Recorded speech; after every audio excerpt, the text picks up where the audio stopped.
We are approaching the end of the year, and many of you have not hit the goals that you set out at the beginning of the year.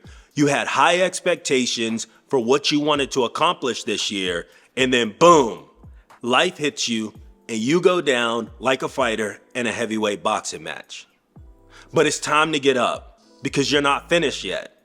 If this sounds like your situation, then make sure that you stick around because in today's video, I'm going to be going over some actual tips that you can implement to ensure that you become the best version of yourself in 2025. Now, as you're sitting down and you're mapping out your goals, you want to make sure that they are A, achievable, and B, will take some time, some effort, and some energy to actually complete.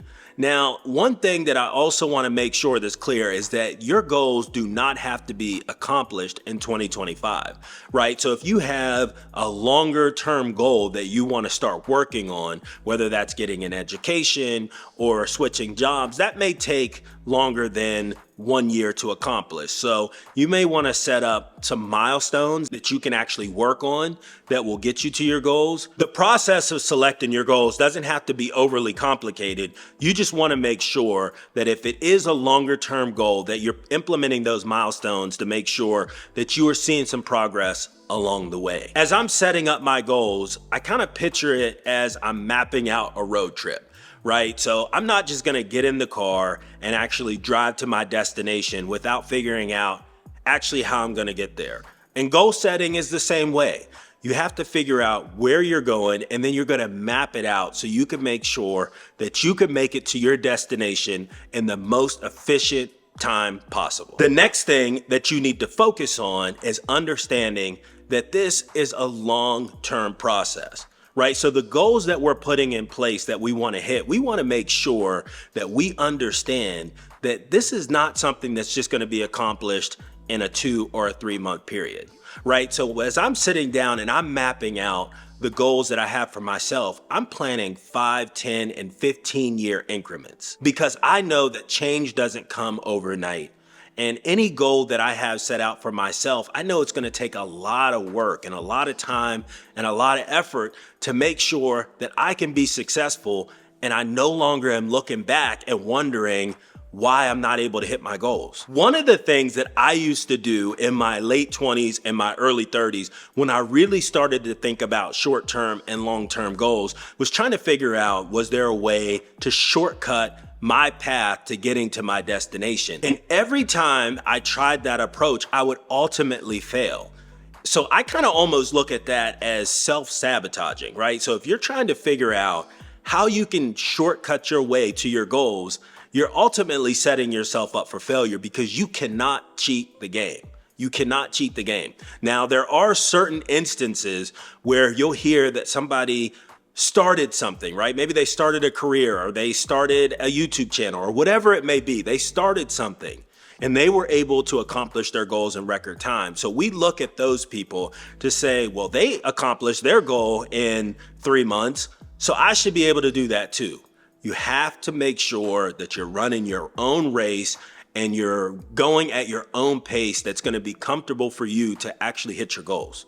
Because like I said, you cannot cheat the game. Now, the next thing that we need to make sure that we are focused on is lowering our lifestyle. So whether your goals are financial in nature or they have to do with education or it has to do with getting a new career, we want to make sure that we are starting to live below our means. Because one of the reasons that we ultimately fail to hit our goals is due to stress. And a lot of the stress, especially here in the United States, are either health and finances. Those are the main things that I'm having conversations with when I talk to people on the street or whenever I'm talking to one of my friends, or if I'm just having a conversation with my family. It ultimately comes back to either finances or health. We need to make sure that we are living below our means to make sure that we can take that stress off of our shoulders. Because once we don't have a financial weight hanging around our neck that has us concerned all the time,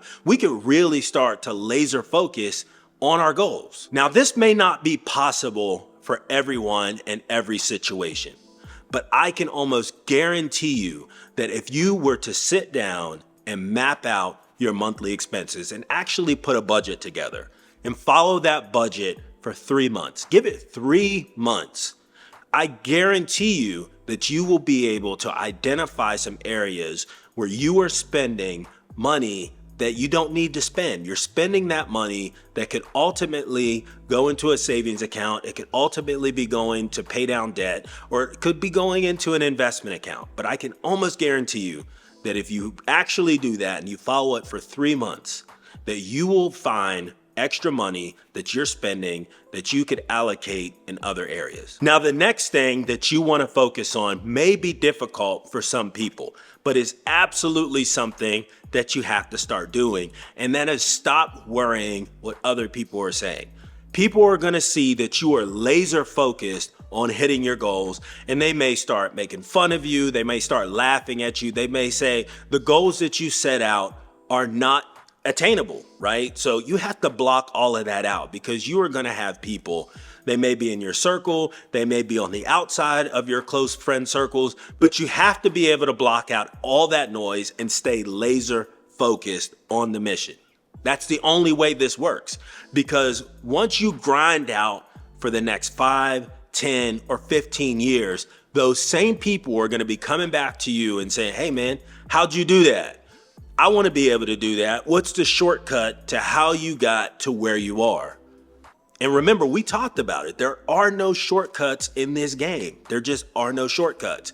It's all about grinding out and staying laser focused. And as you continue to stay laser focused and work towards hitting your goals, the next thing that you need to make sure that you focus on is that everybody's success is going to be different. Success is going to look different for me, and it's going to look different for you.